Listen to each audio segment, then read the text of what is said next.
Bonjour à tous et bienvenue sur Afrique Sport pour la matinale de ce mercredi 25 janvier 2023. Au sommaire, décision surprenante du PSG pour Kylian Mbappé. Comment CR7 a sèchement limogé Jorge Mendes. Et puis la Super League revient avec un nouveau format. Voilà les grandes lignes de cette édition. Tout de suite, le développement. On démarre avec la CAF, premier scandale de ce CHAN en Algérie, un officiel viré pour harcèlement sexuel. Ce mardi, le journaliste de la BBC, Ouzazou Bayiwana, révèle en effet qu'un officier média de l'instance panafricaine a été reconnu coupable d'harcèlement sexuel de nationalité béninoise. Celui-ci doit être rapidement expulsé d'Algérie, pays hôte de la compétition. Il devait également écoper d'une interdiction d'exercer toute activité pendant 5 ans. Un communiqué de la CAF est attendu dans les prochaines heures à ce sujet. Celui-ci précisera certainement l'identité du responsable incriminé et les circonstances de l'affaire. Et puis passons à Ilexi Moriba à Valence. La blessure de Nico Gonzalez a tout changé. Gattuso a déjà confirmé publiquement que l'équipe avait besoin d'un nouveau milieu de terrain et ces derniers jours, les noms n'ont cessé de circuler. L'un des grands favoris est Yes Moriba qui a de nouveau la possibilité de se battre pour une place dans le 11 de départ du Valence CF.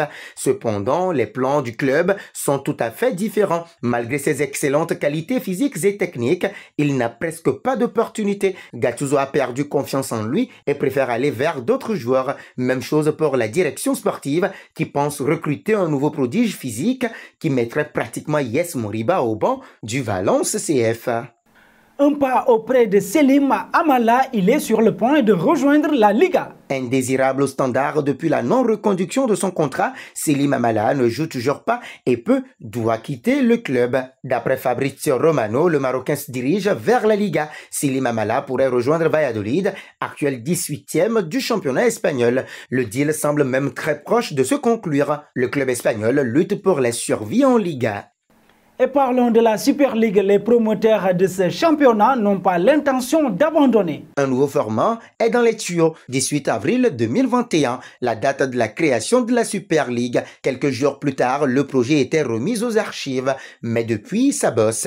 Presque 2 ans plus tard, un nouveau format est envisagé selon l'équipe. Le projet initialement réservé aux grands clubs pourrait s'ouvrir un peu plus. 50 clubs ont été sondés dans 12 pays européens. La compétition serait finalement basée sur les résultats sportifs, alors qu'au départ, il s'agissait d'un format avec les clubs formateurs fermés donc. Les promoteurs de la Super League y croient selon l'équipe.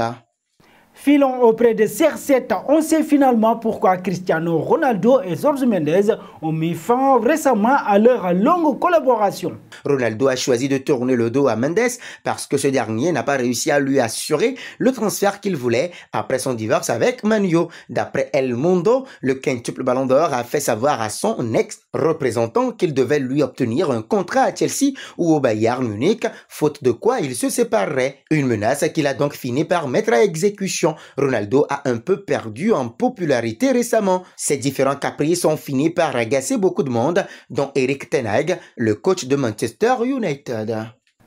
Nous voici arrivés à l'instant quiz avec 3 indices qui vont permettre de connaître notre joueur mystère du jour. Premier indice, je suis un attaquant de 35 ans évoluant en Serie A. Deuxième indice, j'ai déjà joué pour 4 clubs dont 2 en Italie. Troisième indice, j'ai joué 321 matchs avec mon premier club qui suit. Vos réponses seront attendues en commentaire. Et nos félicitations à tous ceux qui ont répondu Issa Diop lors de la dernière matinale. C'était le jour à trouver puisqu'il est un défenseur de 26 ans évoluant en Angleterre qui a débuté en France en 2015. Il peut jouer pour le Sénégal en sélection. Terminons avec Kylian Mbappé, la star du PSG pourrait devenir le capitaine du club francilien la saison prochaine. Kylian Mbappé, attaquant du Paris Saint-Germain âgé de 24 ans, a obtenu le brassard de capitaine. Christophe Galtier, entraîneur du club de la capitale, a même affirmé qu'il était désormais le vice-capitaine de l'équipe. Une déclaration forte de sens et qu'a analysé en détail RMC. Christophe Galtier a donc opté pour la transition douce en officialisant cette promotion seulement en ce mois de janvier. Peut-on imaginer Kylian Mbappé devenir le capitaine à court terme la saison prochaine, par exemple? Ce n'est pas totalement impossible. Il faut garder en mémoire que Mbappé était en fin de contrat la saison passée et qu'il a prolongé au sein du club parisien jusqu'en 2025. Dans cette prolongation, il devait y avoir des conclusions et le brassard de capitaine pouvait être l'une d'elles. Et nous arrivons au terme de cette matinale que nous bouclons avec la question du jour. Mbappé mérite-t-il le brassard de capitaine au détriment de Marquinhos? Vos réponses seront attendues en commentaire, mais en attendant, n'hésitez pas à vous abonner sur Afrique Sport pour ne rien manquer des informations autour du football.